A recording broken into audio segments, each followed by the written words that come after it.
Government వచ్చిన తర్వాత రాజ్యాంగాన్ని ఆమోదించిన రోజు కూడా మనం జరుపుకోవాలని నిర్ణయించడం అనేది చాలా ముఖ్యం. రాజ్యాంగాన్ని ఇప్పుడు మన అందరం కూడా మన మైండ్ని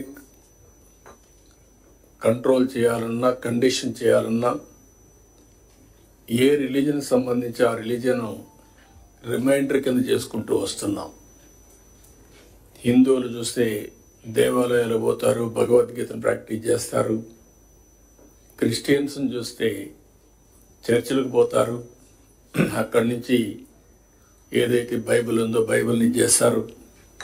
ముస్లిమ్స్ని చూస్తే ఎక్కడ మసీదుకి వెళ్ళి ప్రతి వారం కూడా మసీదుకి వెళ్ళి అదే సమయంలో ఖురాన్ని ప్రాక్టీస్ చేస్తూ ఉంటారు.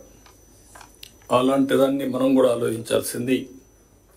భారత రాజ్యాంగం అన్ని మతాలకు, అన్ని ప్రాంతాలకు, అందరికి కూడా ఒక పవిత్రమైన గ్రంథం. ఇది ఆ స్ఫూర్తిని కూడా ఒకసారి గుర్తు చేసుకోవాల్సిన అవసరం ఉంది.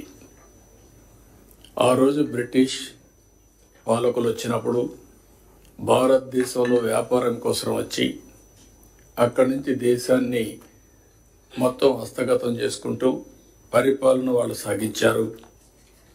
మనమందరం కూడా ఒక వినూత్నమైన భావంతో ఎప్పటికప్పుడు ఆలోచించడం కూడా మానేశాం. ఆ క్రమంలో మనం చూస్తే ఎన్నో అవమానాలు, మరెన్నో అరాచకాలు. అంతకు మించి మనం ఒకసారి చూస్తే మనం ఏది చేతగాని వాళ్ళనే ఇంప్రెషన్ కూడా ప్రపంచానికి ఇచ్చే పరిస్థితి వచ్చింది. ఈ ఆలోచన విధానాన్ని కూడా మీరు ఒకసారి ఆలోచిస్తే చాలా సంవత్సరాలు, డికేడ్స్ మనం సబార్డినేట్స్గానే ఆలోచించాం. ఎప్పుడైనా సరే ఒక్కొక్కసారి కొన్ని ప్రభావాలు ఎంత ప్రగాఢంగా పనిచేస్తాయంటే మనం వేరే దేశాలకు పోయి ఆ దేశాలతో ఉండే వాళ్ళతో సమానంగా మాట్లాడడం, మేము మీతో సమానంగా పోటీ పడగలుగుతామని చెప్పుకోలేని పరిస్థితి వచ్చే పరిస్థితికి వచ్చింది. అదే ఉద్దేశం ఆ రోజు కూడా మనం చూసినప్పుడు మీకు అసలు రాజ్యాంగం రాసుకోవడం చేతనవుతుందా అని అవహేళన చేసిన రోజు అది. అక్కడి నుంచి ఈ రాజ్యాంగం రాయడం కోసం మీరు ఒకసారి చూస్తే ప్రపంచంలో ఉండే అన్ని దేశాలని, ప్రజాస్వామ్య దేశాలన్నీ అధ్యయనం చేశారు.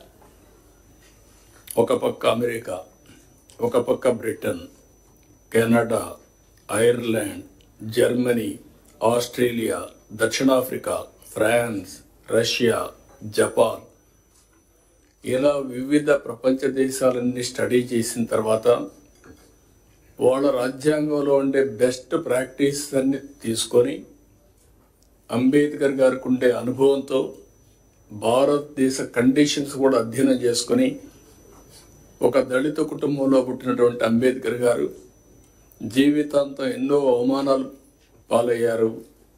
ఒక పక్క బానిసత్వం, ఇంకొక పక్క సమాజంలో కూడా అవహేళన, ఇవన్నిటి గురైన తర్వాత ఆయనలో ఉండే పరిపక్వత రాజ్యాంగంలో పూర్తిగా ఎక్కడికక్కడ కనపడే పరిస్థితి వచ్చింది. భవిష్యత్తులో వచ్చే సవాళ్ళను కూడా ఊహించుకొని రాజ్యాంగంలో సొల్యూషన్స్ ఇచ్చాడు. ఒక రోజు 2 రోజులు కాదు. ఇంత మునిపే మన మిత్రులు మాట్లాడినప్పుడు చాలా పెద్ద ఎత్తున ఎక్సర్సైజ్ చేయడం. దీనికి మీరు చూస్తే 299 మంది విశిష్ట వ్యక్తులు కలిసి సభగా ఏర్పడి ఒక్కటిగా రాసినటువంటి మహోన్నత గ్రంథం మన భారత రాజ్యాంగం. వివిధ ప్రాంతాల నుంచి ఉన్నారు, వివిధ కులాల నుంచి, వివిధ రంగాల నుంచి అందరూ కూడా ఆ రోజు ఒకటిగా చేరి ఇది రాశారు. ఈ మన రాష్ట్రానికి వస్తే మనం గర్వించదగ్గ విషయాలు, జాతీయ జెండా రూపొందించిన తెలుగువారంతా గర్వించేలా వెంగళ వెంకయ్య గారు దానికి రూపకల్పన చేశారు. అదే మరిగా చాలామంది ప్రధాన పాత్ర కూడా పోషించారు.